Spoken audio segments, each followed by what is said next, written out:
കാരണം ഞാൻ കലാഭവൻ ആർട്ടിസ്റ്റ് അല്ല. പക്ഷെ നവാസാണ് കലാഭവൻ.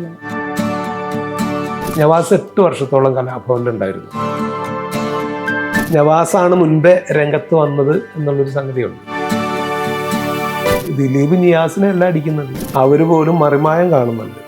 അപ്പൊ അതൊരു വലിയ കാര്യമാണ്. സെന്റിമെന്റ്സ് സീൻ ചെയ്തിട്ട് ഒരാള് കരഞ്ഞില്ലെങ്കിലും പ്രോബ്ലം ഇല്ല, പക്ഷെ ഒരു ഹ്യൂമർ പറഞ്ഞിട്ട് ഒരാൾ ചിരിച്ചില്ലെങ്കിൽ അങ്ങനെ നമുക്കൊരു തമാശ പറയാൻ പറ്റില്ല. നിങ്ങളൊരു തമാശ പറയുമെന്ന് കേട്ടിട്ട് ഏത് ദുഃഖത്തിൽ നിൽക്കുമ്പോഴും ചിലപ്പോൾ ആ ഹ്യൂമർ സെൻസ് ഉള്ളവർ അതിനെ ഒരു തമാശയാക്കി അങ്ങ് തള്ളും. ഇപ്പൊ സോഷ്യൽ മീഡിയയിലാണെങ്കിൽ പോലും ഒരു വിഷയം കൈകാര്യം ചെയ്യുമ്പോൾ അത് മറ്റൊരാളുടെ വിഷമം നോക്കിയിട്ടൊന്നല്ല. പലപ്പോഴും ലാഭം എന്ന് പറയുന്ന അത്രയും വലിയൊരു പ്രസ്ഥാനത്തിന്റെ ഒരു വലിപ്പമാണത്. ശരിക്കും മറിമായത്തിലെ ശീതളൻ അല്ലേ? ശീതളനും കോയും ഒക്കെ ആയിട്ട് വരാറുണ്ട്. ശീതളനും കോയും. പക്ഷെ ശീതളനെ ഒരുപാട് പേര് അക്സെപ്റ്റ് ചെയ്ത ഒരു കഥാപാത്രമാണ് അല്ലേ? നമ്മുടെ സ്വീകരണ മുറിയിൽ എത്തിയിട്ട് നമ്മുടെ കുടുംബത്തിലെ ഒരു അംഗമായി മാറി ഒരുപാട് ചിരിപ്പിച്ച കഥാപാത്രം. ആ കഥാപാത്രത്തിനെ കുറിച്ച് പറയും. കാണുമ്പോൾ തന്നെ നമ്മൾക്ക് എല്ലാവരുടെയും മനസ്സിൽ ഭയങ്കര സന്തോഷമാണ്. കാരണം ആ കഥാപാത്രം എന്ന് പറഞ്ഞാൽ അത്രയും നമ്മളെ എല്ലാവരെയും ഇൻഫ്ലുവൻസ് ചെയ്തിട്ടുണ്ട്. കഥാപാത്രത്തിനെ കുറിച്ച് നിങ്ങളാണ് പറയേണ്ടത്. ഞാൻ അഭിനേതാവ് മാത്രമാണ്. അല്ല, കോമഡി സംബന്ധിച്ചിടത്തോളം നമ്മൾ ചെയ്യുന്നത് എങ്ങനെയാണ് പ്രേക്ഷകർ വിലയിരുത്തുന്നതെന്നാണ് നമ്മൾ അറിയാൻ ആഗ്രഹിക്കുന്നത്. ശരിക്കും സീരിയലുകൾ എന്നൊക്കെ പറയുമ്പോൾ ഒരുപാട് ടെൻഷനും സ്ട്രെസ്സൊക്കെ കൊണ്ടാണ് ഒരു കാലത്ത് എല്ലാവരും കണ്ടിരുന്നത്. പക്ഷെ മറിമായ എന്ന് പറയുന്നത് നമുക്കൊരു സ്ട്രെസ് റിലീഫാണ് അല്ലേ? എല്ലാ തരത്തിലുള്ള ഏജ് ഗ്രൂപ്പിലെ ആൾക്കാർക്കും വാച്ച് ചെയ്യാൻ പറ്റിയൊരു സീരിയൽ. അത് പിന്നെ ഒരു ഇൻഫർമേറ്റീവ് പ്രോഗ്രാം ആണല്ലോ, അതും സറ്റയറാണ്. അപ്പൊ ആളുകൾക്ക് എനിക്ക് തോന്നുന്നത് ഈ ചാനലിലൊക്കെ വാർത്ത മാത്രം കാണുന്ന ഒരുപാട് ആളുകളുണ്ട്. വേറെ പ്രോഗ്രാം ഒന്നും അവർ കാണില്ല. അവര് പോലും മറിമായം കാണുന്നുണ്ട്. അപ്പൊ അതൊരു വലിയ കാര്യമാണ്. അപ്പോ കുട്ടികളും പല സ്ഥലത്തും ചിലപ്പോൾ മാതാപിതാക്കൾക്ക് കുട്ടികളാണ് കാണിച്ചു കൊടുക്കുന്നത്. ഇതേ പോണു നമ്മുടെ കോയ, ഇതേ പോണു മറിമായത്തിലെ ശീതളൻ എന്നൊക്കെ പറഞ്ഞ് ചൂണ്ടിക്കാണിക്കുന്നത് നമുക്കറിയാം. ചിരിപ്പിക്കുക എന്ന് പറയുന്നത് ചെറിയൊരു കാര്യമല്ല അല്ലേ? തീർച്ചയായിട്ടും ഒരു വലിയ കാര്യം. നമുക്ക് ചിരിക്കാൻ പറ്റുക, മനസ്സ് തുറന്ന് ചിരിക്കാൻ പറ്റുക എന്ന് പറയുന്നത്. അപ്പോൾ പല മഹാന്മാരായിട്ടുള്ള കലാകാരന്മാരും മുൻപേ പറഞ്ഞിട്ടുള്ള കാര്യമാണ്. ഒരു സെന്റിമെന്റ്സ് ഒരു സീൻ ചെയ്തിട്ട് ഒരാള് കരഞ്ഞില്ലെങ്കിലും പ്രോബ്ലം ഇല്ല, പക്ഷെ ഒരു ഹ്യൂമർ പറഞ്ഞിട്ട് ഒരാൾ ചിരിച്ചില്ലെങ്കിൽ വലിയ പരാജയമാണത്. അപ്പൊ അത് വലിയ റിസ്ക് ആണ്. ഈ ഒരുപാട് ചിരിപ്പിക്കുന്ന ആൾക്കാർക്ക് ഒരുപാട് ദുഃഖം ഉള്ളിലുണ്ടാവുന്നൊക്കെ പൊതുവെ പറയാറുണ്ട്. എങ്ങനെയാണ് നിയാസിക്ക പൊതുവെ പുറമെ ചിരിക്കുന്ന പോലെ വളരെ തമാശയുടെ കുടുംബത്തിൽ എങ്ങനെയാ? അല്ല, ഫാമിലി നമ്മളിവിടെ വളരെ ഫ്രണ്ട്ലി ആയിട്ടാണ്. അല്ലാതെ അങ്ങനെ ഇവിടെ എല്ലാവരും അതെ, നമ്മളെ മക്കളും വൈഫൊക്കെ എല്ലാവരുമായിട്ട് വളരെ തമാശ ആസ്വദിക്കുന്ന തമാശ പറയുന്ന ആളാണോ? അങ്ങനെ നമുക്കൊരു തമാശ പറയാൻ പറ്റില്ല. നിങ്ങളൊരു തമാശ പറയുമെന്ന് അങ്ങനെയല്ല, നമുക്ക് അങ്ങനെയാ ക്യാരക്ടേഴ്സ് കാണത്തില്ലേ ചില വീട്ടിൽ. ഇപ്പം ഒരുപാട് തമാശ പറയുന്ന ആളാണ് എന്താണല്ലേ, ഒരു ഹ്യൂമർ സെൻസ് എന്ന് പറയുന്ന ഒരു സംഗതി ഉണ്ട്. അത് നമുക്കുണ്ടെങ്കിൽ നമ്മൾ ചിലപ്പോ ഏത് ദുഃഖത്തിൽ നിൽക്കുമ്പോഴും ചിലപ്പോൾ ആ ഹ്യൂമർ സെൻസ് ഉള്ളവർ അതിനെ ഒരു തമാശയാക്കി അങ്ങ് തള്ളും. ആ ഒരു സ്വഭാവം നമ്മളെ ഹ്യൂമർ സെൻസ് ഉള്ള എല്ലാവർക്കും ഉണ്ട്. അതിപ്പോ ആർട്ടിസ്റ്റുകളാവണമെന്നൊന്നുമില്ല. ഒരുപക്ഷെ ആർട്ടിസ്റ്റുകളായിട്ട് നമ്മൾ കാണുന്നതിനേക്കാൾ വളരെ രസകരമായിട്ട് സംസാരിക്കുന്ന ആളുകൾ അതല്ലാത്ത പൊതുജനങ്ങളുടെ ഇടയിൽ ഒരുപാട് പേരെ എനിക്കറിയാം. ഒരുപക്ഷെ അവർ പറയുന്ന ഹ്യൂമറൊക്കെ കേൾക്കുമ്പോൾ നമ്മൾ വിചാരിക്കും ഇവരൊക്കെ ശരിക്കും സ്റ്റേജിൽ, പക്ഷെ അവർക്ക് സ്റ്റേജോ സിനിമയോ ചെയ്യാൻ പറ്റില്ല. അവരൊരു ആക്ടറല്ല, പക്ഷെ ഹ്യൂമർ നന്നായിട്ട് അടിക്കും. അപ്പൊ അതങ്ങനെ ഒരു സെൻസ് നമുക്കുണ്ട്. അതിപ്പോ നമ്മൾ വീട്ടിലും ഒക്കെ എവിടെയാണെങ്കിലും നമ്മൾ അങ്ങനെ ഒരു ഒരു ഈ പണ്ടത്തെ തമാശയും ഇപ്പോഴത്തെ പുതിയ ഫിലിമിൽ കാണുന്ന തമാശയും തമ്മിൽ നല്ല ഡിഫറൻസ് ഇല്ലേ? പണ്ടത്തെ ഫിലിമിൽ വർക്ക്ഔട്ട് ആയിട്ടുള്ള പല തമാശ സീനുകളും കോമഡി സീൻസും ഇന്നാണെങ്കിൽ ഒരു പക്ഷേ വർക്ക്ഔട്ട് ആകില്ല ഇന്നത്തെ ഫിലിമിൽ ഇട്ട് കഴിഞ്ഞാൽ. ആ ഒരു ഡിഫറൻസിനെ എങ്ങനെയാ നോക്കിക്കാണുന്നത്? അത് നമുക്ക് അങ്ങനെ തമാശ ഒരു പ്രത്യേക കാറ്റഗറിയിൽ ഉൾപ്പെടുത്താനൊന്നും പറ്റില്ല. സിറ്റുവേഷനാണ് അതിന് കാരണം. ഇപ്പൊ നമ്മൾ ഒരാളുടെ വളരെ ദുഃഖമായിട്ടുള്ളൊരു കാര്യമായിരിക്കും ചിലപ്പോൾ നമുക്ക് തമാശയായിട്ട് മാറുന്നത് അല്ലേ? ഒരാൾ ബസ്സിൽ നിന്ന് ഇറങ്ങുന്ന സമയത്ത് അയാളുടെ മുണ്ടഴിഞ്ഞു പോകുമ്പോൾ അത് കണ്ട് ചിരിക്കുന്ന ആൾക്കാരുണ്ട്.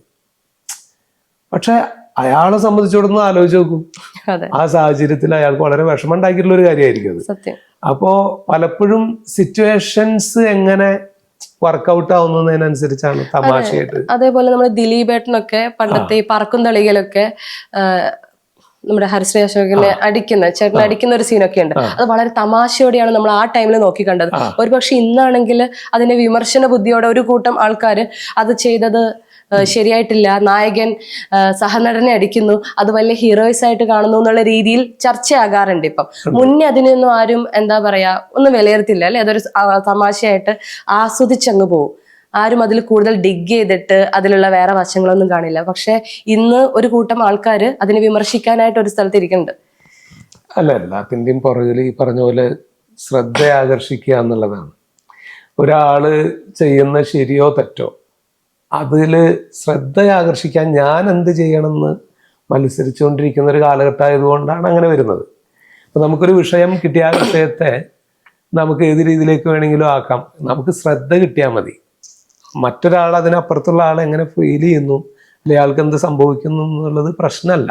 ഇപ്പൊ ഒരുപാട് ആളുകൾ അങ്ങനെ ഇപ്പൊ സോഷ്യൽ മീഡിയയിലാണെങ്കിൽ പോലും ഒരു വിഷയം കൈകാര്യം ചെയ്യുമ്പോൾ അത് മറ്റൊരാളുടെ വിഷമം നോക്കിയിട്ടൊന്നുമല്ല പലപ്പോഴും അവതരിപ്പിക്കുന്നത്. അപ്പൊ ഹ്യൂമറിന്റെ കാര്യത്തിലാണെങ്കിലും അഭിനയത്തിന്റെ കാര്യത്തിലാണെങ്കിലും ഒക്കെ ആവശ്യമില്ലാത്തതും പറയുന്ന പോലെ നമുക്ക് തോന്നിപ്പോവാറുണ്ട്.